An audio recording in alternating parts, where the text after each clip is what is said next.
زما مؤمناتو خویندو غیبتونه پرېږدئ، غیبت مه کوئ. مؤمنانو خویندو په یو بل باندې تهمتونه او بدنامې مه ویوئ. مؤمنانو خویندو دروغ مه ویوئ. مؤمنانو خویندو غیبت مه اورئ. مؤمنانو خویندو د الله نافرماني په سترګو باندې مه کوئ، دا به خاورې شي. د الله نافرماني په ژبه باندې مه کوئ، دا به خاورې کېږي.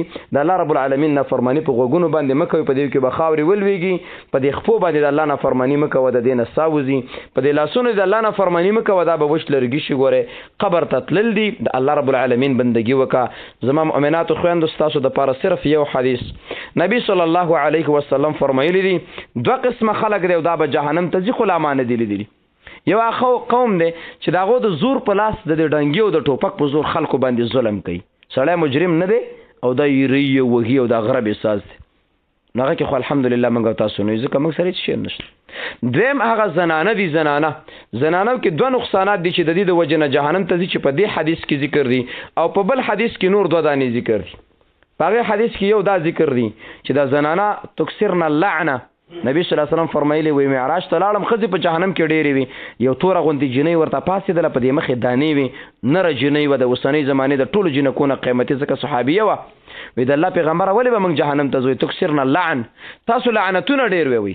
لعنت دې ته وی خورجانې ښه، الله دې میرات که، والله مو جارو که، والله دې ملا ماته که، والله دې چرګان له ټوغې راولې، والله دې د غوا میراته کي او نه خلاصېږو، ستړي شو او پوزې له راوستو. دا خبرې لعنتونه دي، دا مه وی خورجانې. خیرې مه کوه، د خپلو بچو ته خیرې مه کوه، ځان ته یې مه کوه، مال ته یې مه کوه، بس په دمه او په استقامت ژوند. او دویم نمبر نبی صلی الله علیه وسلم ورته فرمایل وتکفرن العشیر، د خاوند نافرماني ډیره کوي.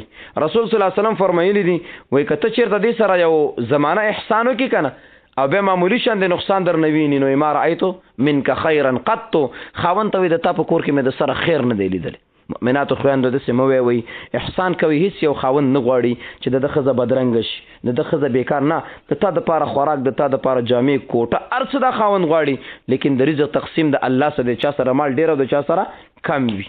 نو په دغه حدیث کې رسول الله فرمایلی دي هغه زنانه چې هغو جامې اغوستې دي او بربنډې دي، دا به جهنم ته ځي. څنګه جامې اغوستې او بربنډې؟ یا ډېرې زیاتې نرۍ دي، دا پکې ښکاري، یا دومره لنډې دي چې د خلکو توجه ته پیدا کیږي، او یا دومره تنګې دي چې په دې وجود کې لوړوالی ټیټوالی، په دې ولو کې، په دې پنډو کې، د سینې په دې ګرګس کې دای معلومیږي. داسې زنانه به الله رب العالمین جهنم ته ارتوي. مؤمنې خورې د دنیا د پیشن د وجې نه د جنت ښایست نه خراب نشي، جهنم ته لاړه نشي.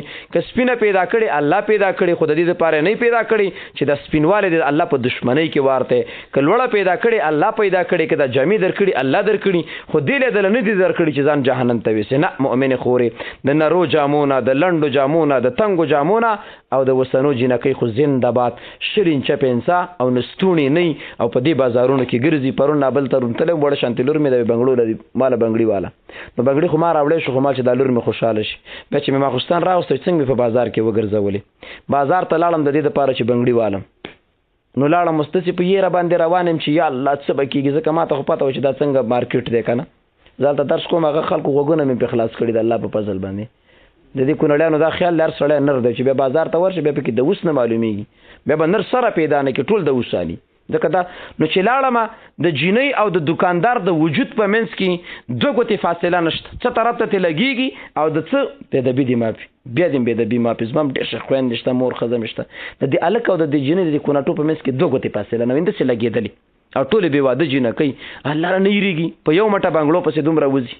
د پلار د وسته، د خاوند د وسته، د بې غیرته ورور دا په دکانونو کې چې په برید لاس ووایي دا د پیشو نه خنزیر دی، دا خنزیر د دې نه دی خبر چې زما خور سر چېرته وځي. دا وده دی د 12 بجو پورې وده دی او خورې په 8 بجې د دکاندار نه مخکې هلته تلې ده.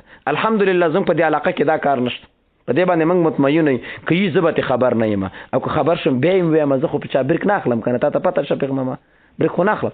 نو زما مؤمنانو خویندو داسې لباس کول، داسې بفحاشه جامې اغوستل، دا سبب د څه شي دی؟ د جهنم. او یو کار چې زموږ خویندو ورته فکر نشته، هغې د وجې نه به هم جهنم ته ځي، هغه ډېر باریک کار.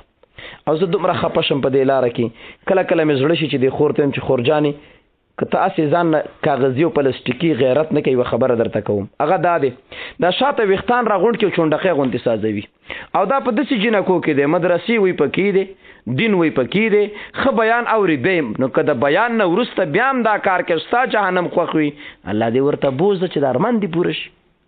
نو په دې حدیث کې جنکو د جهنم دپاره څو سببونه شو یو بیکاره لباس او دویم دا د سر چونډه یا مؤمن خورې سر خسته وینځه یا مؤمن خورې خسته تیل پکې ولګوه خسته لوپټه پې واچوه د خپل رور ته او پلار ته سر ښکاره کول نشته مخ خلاص او خپې دي د خپل خاوند ته لیکن زما مؤمناتو خویندو د دې شی نه ځان وساتئ